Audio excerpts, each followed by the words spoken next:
Assalamualaikum, salam sejahtera semua. Saya Dr. Abdul Razak. Saya juga seorang bekas pesakit kanser, leukemia. Sudah 20 tahun, Alhamdulillah saya terus sihat. Tapi saya bukan nak bercerita tentang lebih pada diri saya. Hari ini untuk podcast yang pertama, saya ada tetamu jemputan istimewa yang juga kawan ataupun dah lama kita kenal, hampir 20 tahun dah. Jangan cakap 20 tahun, lama sangat. Oh, lama sangat. Baru je jumpa. Baru je jumpa. Okey, mungkin kalau saya ingat macam mana saya mula terlibat dengan kumpulan sokongan Max Family ni yang represent pesakit-pesakit CML di Malaysia lah. Kalau tak salah saya menjemput Dr. Haris kan. Tahun 2006. Tahun 2006 tu saya diagnose. Lepas saya makan ubat yang magic tu lah, yang dia panggil magic bullet tu lah. Lepas makan ubat tu saya terus sihat lah, Alhamdulillah. Dan pada tahun yang sama, saya dengan beberapa kawan tu, dia orang macam terfikirlah, why not kita buat satu kumpulan sokongan lah. Kalau honestly, I pun tak tahu sebenarnya kumpulan sokongan tu. Pada saya rasa macam I'm a doctor, boleh je ramai kawan kan tanya ataupun you cari sendiri, you senang faham lah. Betul.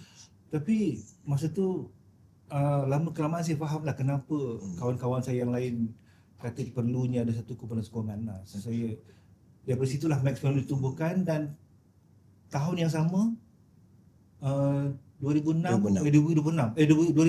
ya. Kita adakan workshop. Saya masih ingat lagi nama workshop tu, Chit Chat with CML. So masa itulah saya kenal Dr. Haris. Saya tak ingat siapa yang panggil Dr. Haris masa tu. Saya rasa one of your staff masa tu kot, daripada Max Family. Daripada Max Foundation kan. Dia approach you kan. Itulah sebelum kita mula, saya rasa bertuah sebab masa tu first time kita jumpa tu, saya masa tu muda bersemangat. Sekarang saya tua tapi bersemangat tu. Jadi masa saya dalam training dulu, support group ni memang kuat. Tak kisahlah kanser jenis apa pun. You mean dekat UK? Dekat UK, ya. Memang kuat. Jadi bila saya balik kat sini, saya tertanya-tanya jugalah masa saya mula bertugas dekat Universiti Melaya tahun 2003, 2004.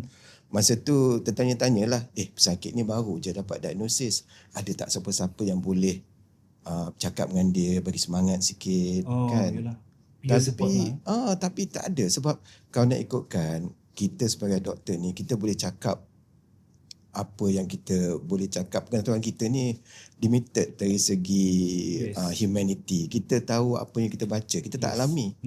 Tapi you yourself, perspektif you lain sikit, sebab you pun pesakit juga. Jadi sebab tu saya rasa you boleh dapat terdetik untuk nak buat. Jadi sebenarnya pesakit ni masa mula-mula dia dapat diagnosis ni, banyak tanda tanya. Dia nak tanya pada doktor, dia takut doktor ni kadang-kadang busy lah. Doktor dia nak habiskan masa. Tak ada angin. Tapi yalah, kadang-kadang dia orang tak tahu. Kita between pesakit dengan doktor ni, kadang-kadang kita ada barrier sikit. Kita nak tanya tu, kita tak ada rasa ni. Tapi bila dah ada forum terbuka, macam ada patient support group tu, masa saya dijemput tu kali pertama tu, kita perkenalkan diri kita dengar cerita pada pesakit-pesakit, macam mana dia orang dapat tahu, macam mana masa tu dia orang tahulah sokongan tu memang penting, bukannya datang daripada doktor saja, tapi sokongan daripada keluarga. Itu sangat penting. Itu pengalaman saya lah, ramai patient dia datang semula-mula, dia macam mula dia datanglah dah dipanggil kan. Masa tu dia orang rasa kalau tak pergi kat workshop tu tak dapat ubat. Sebab masa tu ada access program kan. Program di mana, sebab ubat ni mahal. Jadi setiap kali ada orang ni dapat panggilan telefon daripada Max Family, dia orang rasa kena pergi ni sebab kena paksa. Kalau tak dapat ubat. Dan ramai antara dia orang yang mula datang tu memang skeptikal lah. Kenapa nak kena datang kan? Tapi at the end, lepas tu dia orang rasa saya rasa bertuah lah, sebab dia orang tak tahu pun ramai punya sakit CML, walaupun CML tu agak jarang, betul tak Dr. Riz? CML macam berapa kerap Ya. kalau kat Malaysia? Betul lah, kalau kita nak ikutkan CML ni sebayang kecil je. Cuma yang beza CML dengan kanser darah yang lain ni, pesakit tu nampak sihat. Dia bila makan ubat tu macam kita. Macam orang biasa je. Okey. Tapi kalau macam kanser-kanser lain, dia ada nampak dia punya gejala dia. Very obvious. Sama ada dia letih, dia bengkak, dia ada lebam-lebam tu semua. Jadi tak dia orang pun rasa tak bersemangat nak tunjukkan diri mereka kan. Jadi kalau nak ikutkan dari segi kanser darah, saya ialah kanser ni banyak jenis, saya bidang saya kanser darah. Jadi saya nak tekankan tentang kanser darah je lah. Dekat Malaysia ni sebenarnya kanser darah yang paling lazim sekali ialah limfoma. Limfoma. Tapi limfoma ni dia sebenarnya satu bentuk kanser yang ada dekat kelenjar. Tapi Dr. Riz, kenapa limfoma kelenjar? And then kanser darah macam leukemia kenapa dirawat oleh, senang cakap doktor yang sama lah. Sebab dia adik-beradik sebenarnya tu. Sebab kenapa dalam sistem yang sama? Sistem yang sama. Sebab kalau dalam bahasa Inggeris dia panggil cell of origin. Daripada mana punca dia, punca kuasa dia daripada mana. Jadi sebenarnya kanser darah ni banyak datang daripada darah putih. Kenapa doktor yang sama merawat? Tu memang kadang-kadang orang tertanya-tanya lah. Memang soalan yang selalu lah kalau dekat klinik tu orang tanya, kenapa leukemia ni doktor yang sama, kenapa limfoma doktor yang sama? Sebab dari segi asas dia punya sel tunggak dia tu datang daripada sumsum tulang kita. Sel darah putih masa dia agak muda, sebab sel ni dia akan makin dewasa. Masa dia masih lagi kanak-kanak orang kata kan, dalam susun tulang. Jadi tak bila matang dia tak matang, jadi dia pematangan dia setengah tu berlaku dekat dalam susun tulang sendiri. Ada juga dia perlu rangsangan pada luar. Jadi dia pergi dekat kelenjar-kelenjar dalam badan kita. Daripada situ dia bercambah jadi sel lebih mature. Tapi sel ni sama je. Sel tu datang daripada sumsum juga. Jadi dari segi bidang, dari segi jenis sel, dari segi rawatan dia, memang dia berkait rapat. Jadi sebab tu dia rawatan sama. Cuma manifestasi gejala memang berlainan lah. Berlainan sangat. Sebab kita katakan macam pokok. Macam pokok. Kalau macam leukemia tu akar tu rosak. Jadi seluruh pokok tu tak tumbuh. Tapi kalau macam dengan limfoma, dahan-dahan dia, ranting-ranting dia yang kena. Jadi sel tunjang dia tu, dia punya akar tu masih lagi berfungsi macam biasa. Dekat ujung-ujung tu, ranting-ranting dia tu.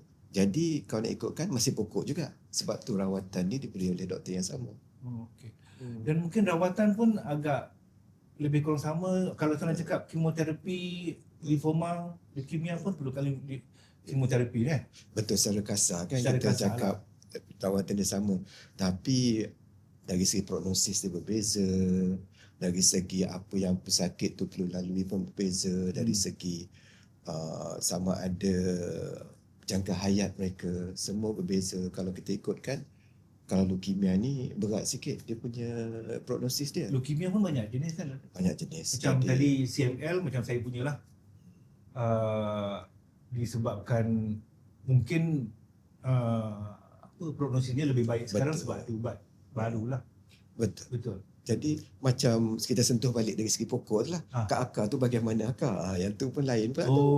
Jadi walaupun leukemia tu dia efek daripada bahagian akar, dia secara kasarnya dia dibahagi kepada dua. Satu, masa sel-sel yang agak awal. Bila sel-sel awal ni yang terlibat, kita panggil dia acute.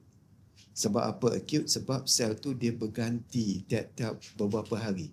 Jadi kalau sel tu rosak dalam beberapa hari je kita dah dapat gejala. Sel yang kronik singkat. Pada waktu yang singkat. Sebab tu namakan dia acute. Betul. Jadi yang sel yang kronik pula, dia sel ni dia agak mature sikit. Jadi dia ambil masa dalam 2-3 bulan untuk mature. Jadi gejala dia ambil masa sikit untuk kita nampak. Jadi dari segi rawatan pun, kalau pesakit tu acute, hari ni juga kita kena bagi rawatan. Tapi yang kronik ni kita ada masa, kita boleh rancang betul-betul. Dan juga kita dapati ada satu jenis kronik leukemia ni yang Dr. Razak sebut tadi. kita dapat tahu dia punya signature dia. Dia punya punca kenapa kanser tu berlaku. Okey. Kita jadi boleh dari pinpoint kisah kat mana dia betul. punya, kat bahagian mana sampai ke molekul dia. Betul. Jadi dari segi situ ada rawatan khusus hanya menggunakan ubat saja. Jadi Itu yang datangnya magic bullet yang disebut tadi tu.